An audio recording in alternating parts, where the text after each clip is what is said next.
Hello, welcome to this video.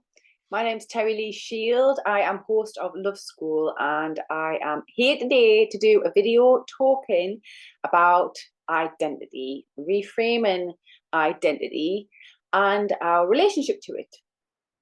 I'm doing this because I am really interested in the conversations going on at the moment around identity, focused on our identity, what's happening with the energy of identity politics. Also, from my own perspective, healing journey, how important reframing this idea of identity has been for me. And also because I care about supporting other people to find peace and harmony and enjoy their lives more and have better mental health and emotional wellness. If you enjoy the video, please like and share, comment, let us know what you think. Subscribe to the channel. It's very new. We're trying to build audience and connect with people in the world so they can hear some of these ideas and find the benefit from them. What's really important for this discussion as well is just to frame a little bit, I think, about the perspective that I'm bringing and the intention and the perspective that Love School brings to this conversation. At Love School, we focus around looking at the holistic nature of life, and then also part of that being the duality of life. This is why our logo represents the yin yang, with the two different aspects of life and those little bits of consideration in it that come together to make up all of life. And it's important, I think, for kind of the split and the duality that I've seen in this conversation and many of the conversations around identity.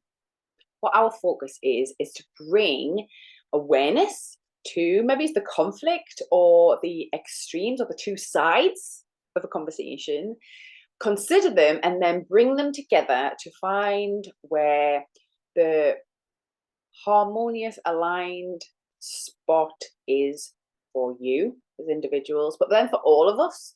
Can that translate to our wider community as groups and as a society? What I want to leave you with in this video is a little bit more clarity about how you might be able to frame aspects of identity and your relationship to it to find more peace and harmony in your life. So I hope you enjoy it, and please do let us know in the comments what you think. When I consider the two different contrasting sides of this discussion, I like to use energy archetypes in order to explain the perspectives or how I see the potential perspectives of these two sides. When we're creating life, when we are evolving, when we want to create something new, especially physically in our physical reality, there are three archetypal energies at play. There is the mother energy, father energy, and the child energy. And then if we split them into two categories, there is child energy and there is parental energy, just as an archetype. And this is not making any aspersions to saying that anyone is right or wrong or more mature or more developed than the other. Both and all of these energies are necessary for creation to happen, for us to evolve. Child energy being that open, exploring, imagination, all is possible, freedom of energy, and the parental side of the energy being discipline, boundaries, fixed ideas of reality, based, rooted more in our physical experience. And both of these energies help to keep us safe in the world, help us to expand, help us to grow, help us to get better and evolve. And they're both really important. And often, especially when it comes down to discussions around identity, this is where I see the split. This is where the two different sides can come to loggerheads a little bit. I think the perspective that I can bring through this video is going to help to bring them two sides together, to acknowledge the importance of both, but then also how we can reframe the discussion around identity so both sides feel comfortable in the discussions to help us move through this part of our evolution of society and communities. So what is identity? Our identity is what makes us different. It's what makes us unique. It's the markers of what and who we are that best describe us as individuals in order to help differentiate us from other people in a crowd, and also to better describe our needs and give a little bit of context to what we might be bringing to a space that we enter or a service that we need, or just to make things more receptive to who we are as different individuals from the other. And we can self-identify and personally express however we want in a free society. That's one of the aspects of having a free democratic society, is that we can all express how we choose, and that we can identify and do identify in a changeable manner throughout our lives. But we don't need to publicly explain our identity to anyone. We get to choose who knows these personal aspects of our self-identity. Good example of this, for example, is our sexuality. We don't have to tell anybody what our sexuality is. It's not relevant in most spaces. It's not important. But if we want to build intimacy with somebody, if we want to find a sexual partner, or if we're approached by someone else with a sexual interest, in order to build intimate relationships with family or friends, we might then want to share our sexuality. It might be appropriate. It helps to give context to the situation, for people to gather more information about us and the construct of identity they are creating in their minds about us. It also helps to soothe things around rejection and stuff, which I'll cover a little bit later. But other than us choosing to share that aspect of our self-identity, it's not important. There might be other situations where we would share that information, and it is important, for example, medically, or when we're seeking support for our health and well-being, and we want to discuss aspects of our sexuality. In that context, it might be very not only helpful but necessary for us to share that aspect of our identity for social purposes and for legal purposes. The thing is, when we share that aspect of our identity, we're sharing it for the purpose of other people. Those aspects of our identity are not about us anymore. It's not our personal identity, because we know ourselves. We already know how we identify. So we are defining and sharing our identity for others. And that's why these identity markers exist. They're for the purpose of others. Once we have shared our identity in that way, our identity is no longer ours. It belongs to the person that we have shared that information with. Obviously, in a legal capacity, I'm not talking about data protection laws and that sort of thing. We can't define how that information is used, because it might be important to the person or the organization or the situation that we have given that information to, that they use that information in a way that serves them. Obviously, legally, we can define how our data is used and for the purposes of collecting data. But it might be that that information is used about us for different purposes, both in personal and professional capacities. If incorrect information is given in certain contexts, it could actually be harmful. It could stop us getting the support, the services that we need that is specific and catered to our requirements in that circumstances. So it's actually really important that the information of our identity that we share is accurate, regardless of how we would prefer that other people perceive us. So, for example, if you are seeking medical treatment or mental health treatment to help and frame and understand your sexuality or directly related to your sexual health, if you share inaccurate information, it could actually stop you from getting the support and the outcomes that you need from that interaction. If you, for example, say you're straight when actually you're gay, there could be information within that construct of identity that's important to what you're getting or the outcome you would like to receive. And the reason that we ask that, it's not to discriminate, but to better understand you and your perspective, your needs, and to accommodate you and what you need in that service. Aspects of our identity can change. Some aspects might be fixed. So, for example, our age, our abilities, these might be subject to change, and they might change throughout our life. But it's still important in certain circumstances that people know what that is at a certain point in our lives and certain time, and more, it helps others to better describe us in relation to other people. This person is younger, this person is older. You know, less important, if you like, aspects of identity might include something like our hair. We wouldn't get so upset in life if I'm a brunette and I'm described as a brunette, and then I might dye my hair tomorrow, and then someone might meet me and just see that I'm a blonde, associate me with being a blonde, and describe me as a blonde.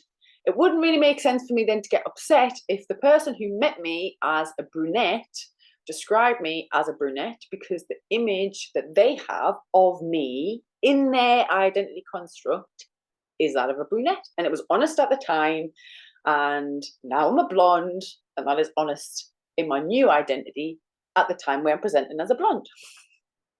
That's just kind of an example of how we can change our identity in a bit of a lighter way for us all to understand it. Something like our race being identified as Black or white or Asian or biracial doesn't really identify anything other than our features or our skin tone when we're creating an image of somebody. Our race doesn't define anything about the culture you come from, and most often it's actually being used to differentiate our appearance.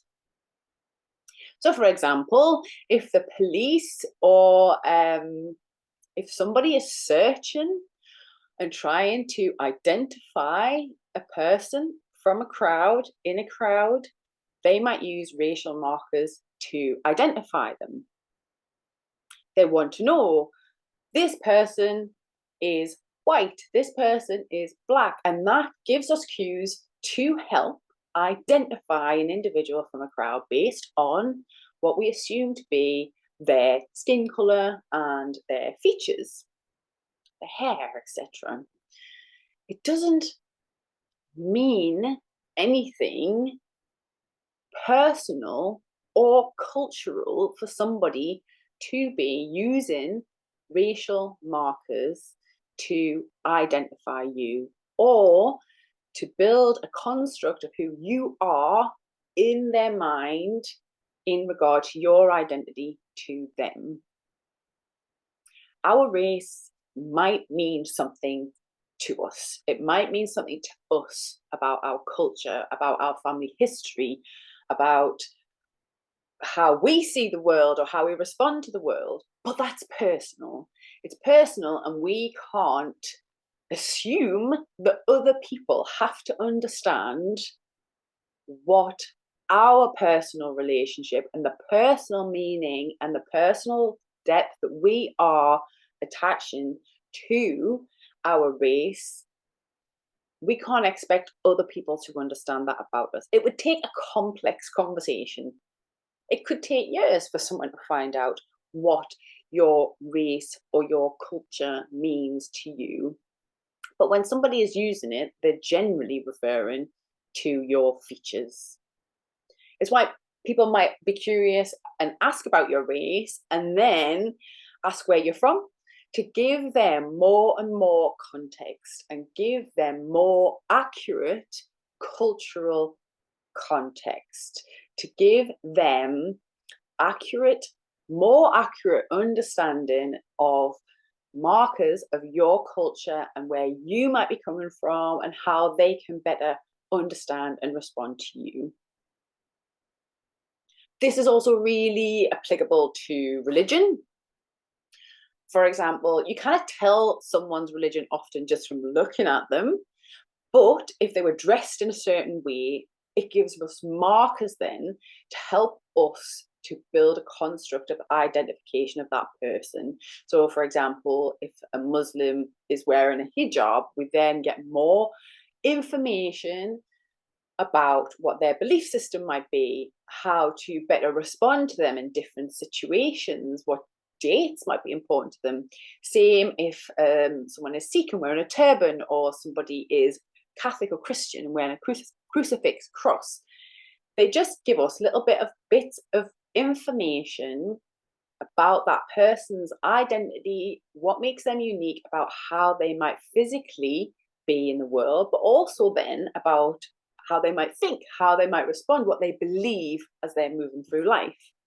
It adds depth, a depth of understanding of a person, of what they might believe, what their values might be, and it just helps to simplify our understanding of people for initial purposes or for professional reasons. That sort of thing just helps to describe our character and give us more context in a really quick, simple to understand way. Like if you were writing a story, if you're writing a story character, you're going to hint at these identification markers, and that's going to mean something to the reader so they can then instantly better understand more of the history and the depth of the character in the book. And it's the same when we're moving through life. In gender, when we talk about gender, and this can be quite a heated debate, I think, there can be, especially at the minute, there's quite a lot of conflict and split around this idea of gender, and we're really trying to figure out where the boundaries are in that. To me, gender is specifically descriptive of our age and sexual development of our biology.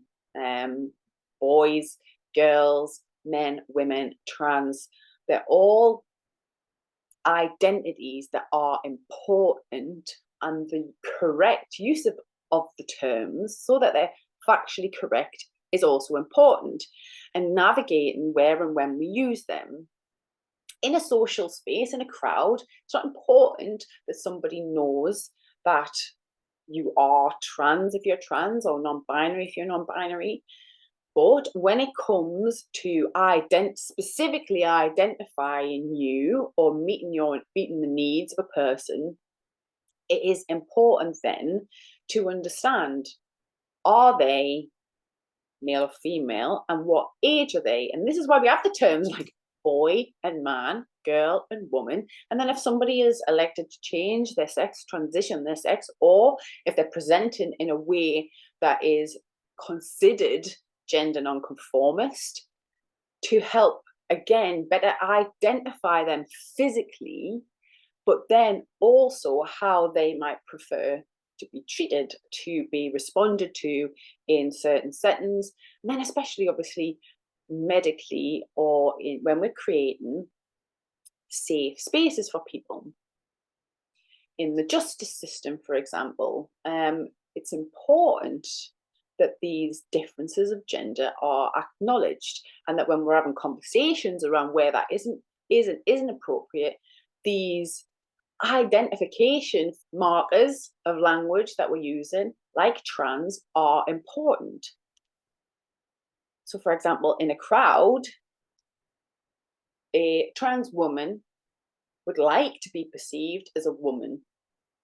In a social conversation, they would like to be referred to as a woman, especially if that's how they're presenting.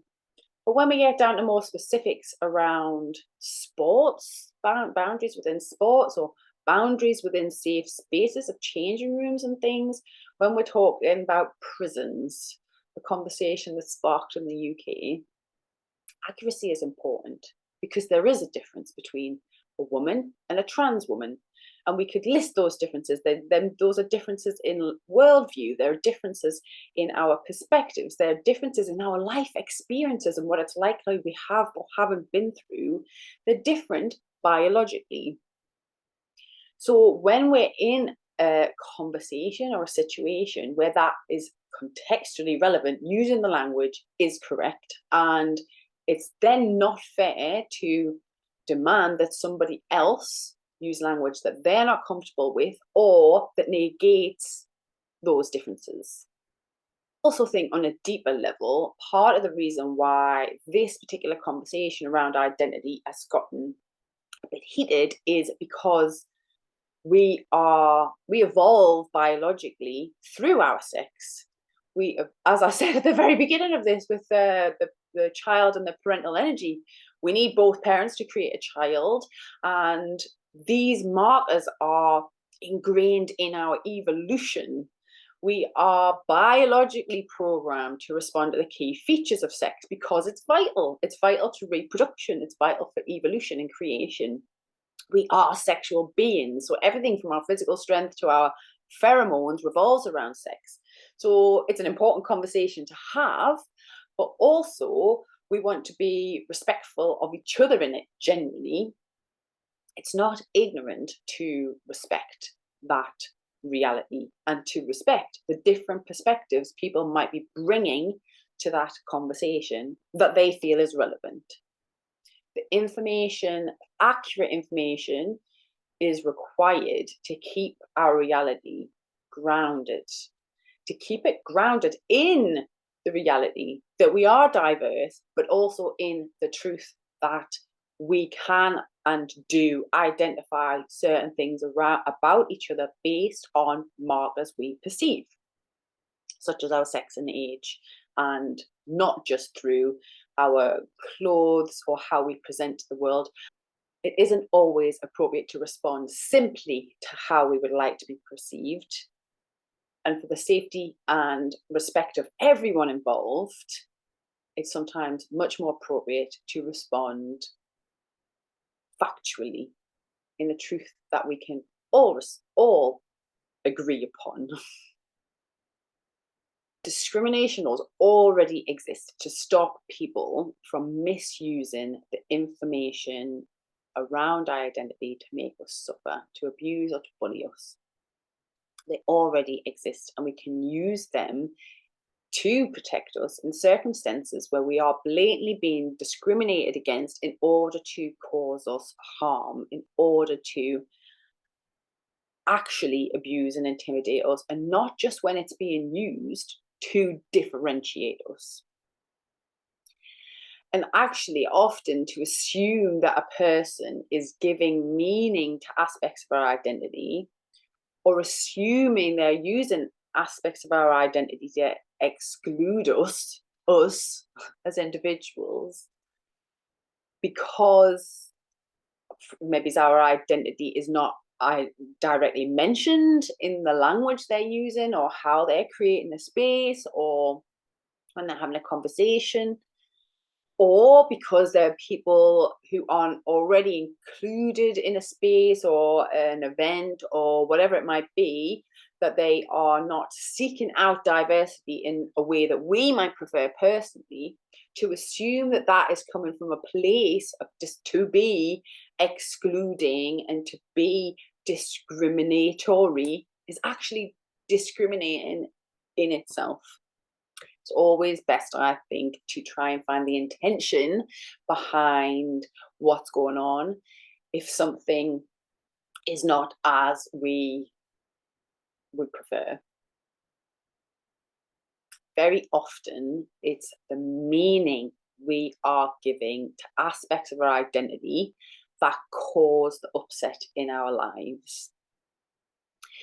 So what I mean by that is, I am a woman, and that means that, because the meaning that we give to it can only be understood by us.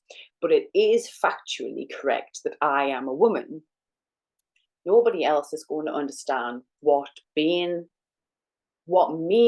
I am giving to being a woman in my life, or what meaning I have given to experiences in my life because of a woman. Nobody can understand that, but they can instantly look at me, make a perception, and identify me as a woman.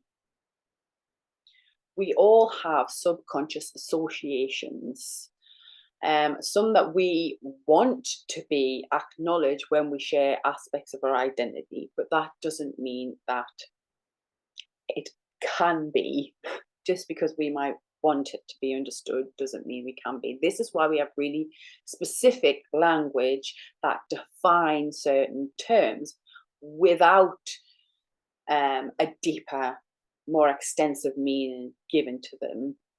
So again, if I refer to myself as a woman, regardless of what that means to me, I am an adult female human being. And that's what that word means to the majority of society. We can't expect other people to give it a meaning that we would prefer, or to change the meaning, because we have changed how we respond to that meaning for us. We all know that as humans, we're more than just our identity. We all know that. We all know that there's more to being human than these identity markers. But subconsciously, our ego worries that people are considering associations of our identity.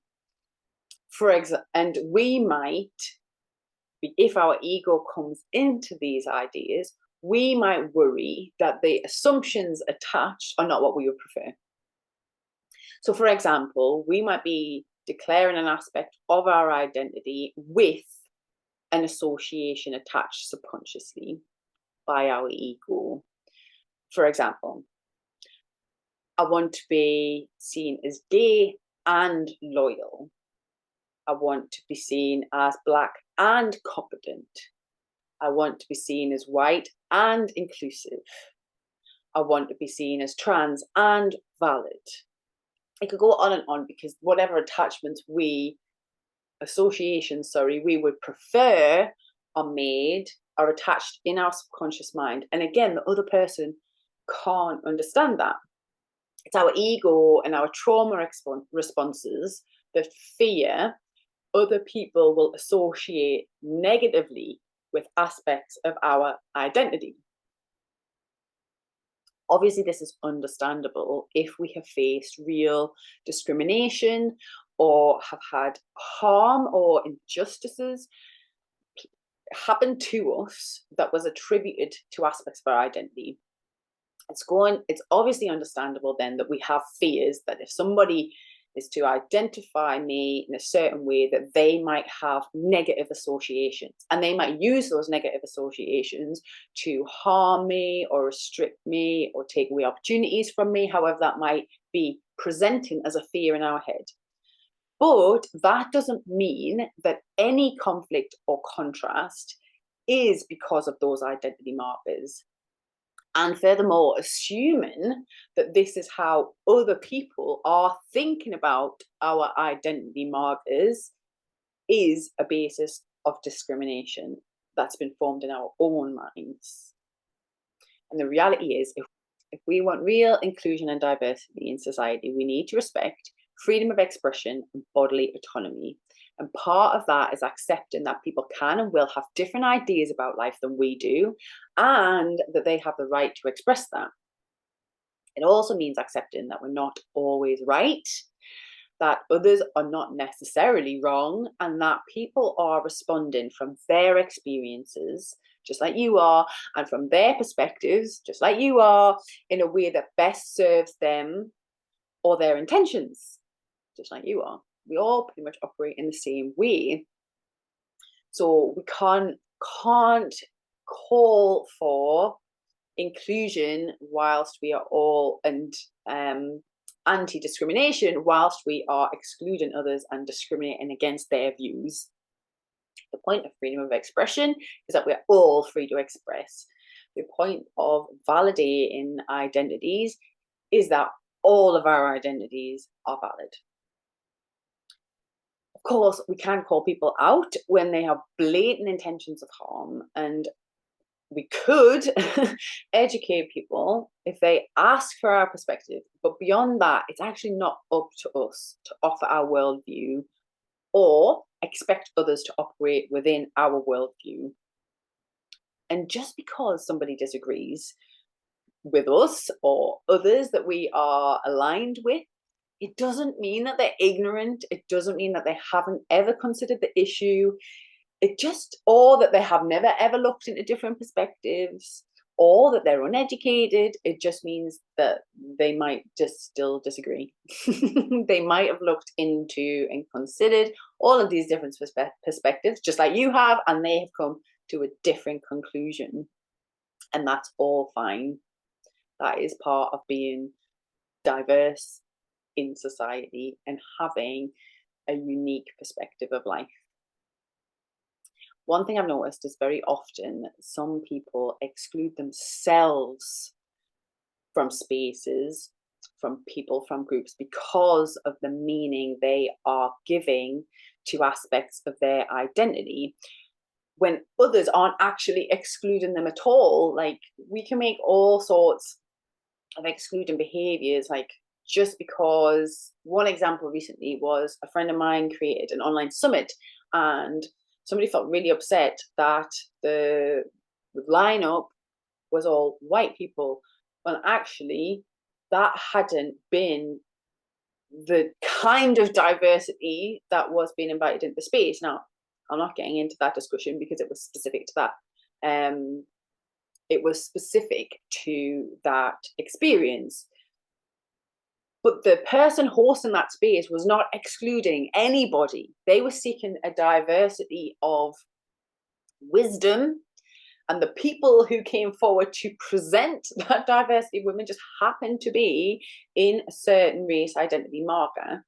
Should other people have come forward from different race identity markers, they would have been included. And this person felt personally excluded because they didn't see the kind of diversity they would have liked. Same, another example I've seen was somebody on social media who identified as non-binary, sharing, saying that they felt very excluded when people shared comments, posts around different aspects of identity to do with gender. So, what do women think about this? Or this is for the men. That they felt excluded by that language. But actually, nobody. Some people might be intentionally trying to do that, but if somebody is just doing that innocently to express their perspective, it's not actually excluding anyone. It's only through the meaning and the process that the individual has gone through in order to establish their identity as non-binary that would exclude them from that space, if that makes sense. So the exclusion is coming from their own relationship with gender and not from the conversations or the perspectives being presented by other people.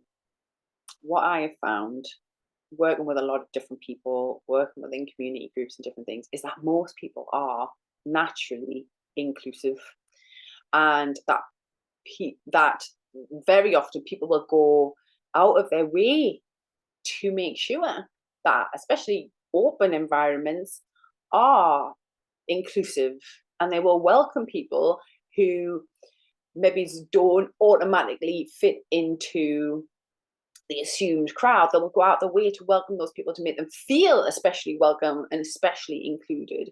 And there's also a necessity for exclusive spaces that do exclude certain people. There is nothing wrong with wanting a space just for biological women, or just for biological men, or just for trans or gender non-conformist people. There's nothing wrong with having these exclusive spaces, and there's nothing wrong with the reasoning and the experiences that might lead to people wanting to access those spaces. The issue we have is, are the spaces that people want? And if not, can we create the spaces that people want and need, that are inclusive, and the exclusive spaces that people desire in order to explore, feel safe, and develop in their own way? One other thing that I've noticed as well is, very often environments that do exclude me, I don't want to be in them anyway. So the way an environment is created, if it does feel exclusive to me, and I have very often in the past felt excluded from many spaces, and one way I used to cope with that was to try and demand I was included, so I'm not discriminated against. But actually, what I discovered from doing that is that I didn't want to be in those spaces anyway. That the environments that do exclude me, they're unhealthy for me, and they're just not suitable for me or my needs, and that actually not being included or being excluded from those spaces was in my best interests. I don't want to be around people who are intentionally excluding me if they don't want me to be around. Like, it doesn't benefit me or them for me to force my way into those spaces. And I've just learned that through my experience, and I'm comfortable with that now. I've also discovered in myself and many people that I've supported that our need for inclusion is very often rooted in a fear of rejection. And then beneath that, even further, is a deep concern, a deep wound, very often from childhood, that we're not enough as we are. So our fear of rejection we carry around, and then that gets sparked within us anytime we feel the slightest inkling of exclusion, because we haven't healed that part of ourselves that needs to be included or that fears rejection, when actually healing the wound, the rejection wounds within us, accepting that rejection is simply redirection for our own well-being and for our own learning. It helps us to discern in ourselves, to respect the discernment in others, to figure out where the spaces that we do want to be in and the spaces that we don't want to be in, to figure out the people we do want to be around and the spaces we don't want to be around. And it helps us all to live a more peaceful, harmonious life when we're not trying to force ourselves or our beliefs or our ideas on other people, whether or not we prefer that to be based on markers of our identity or not. So in this video, I really tried to reframe the concept of identity. So the point of it being to detach it from our sense of self, to detach the aspects of our identity, to take them away from our person, from our personal experience, from our personal identity, and allow our identity to be something that other people own as well.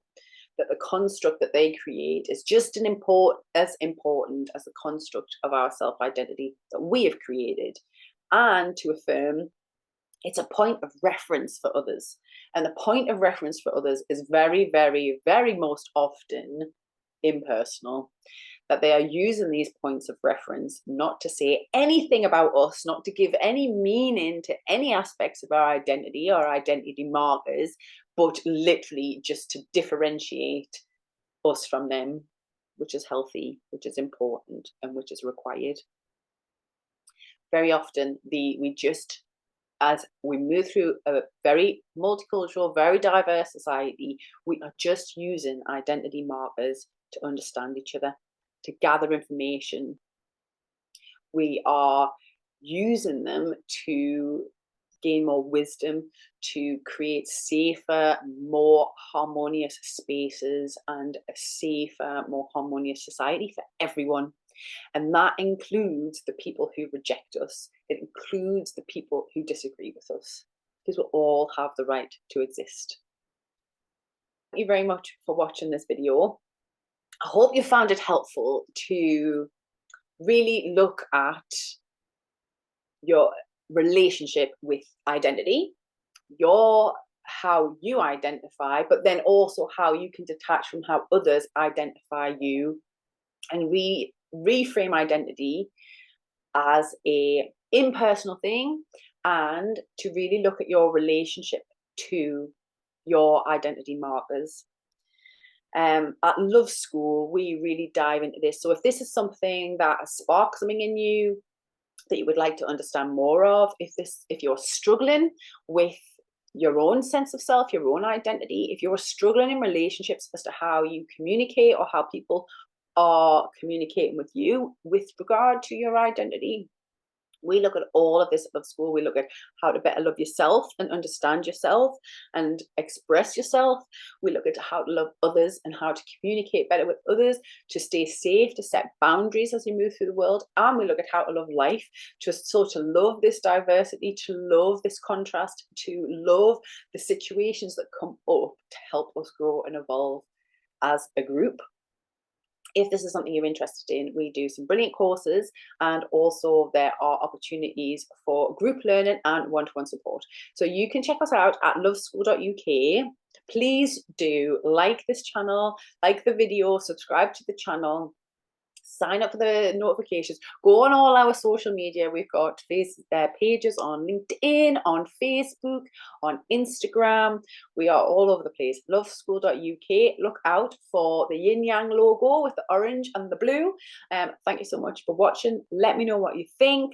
I'm Terri Lee-Shield. Take care. Love to you.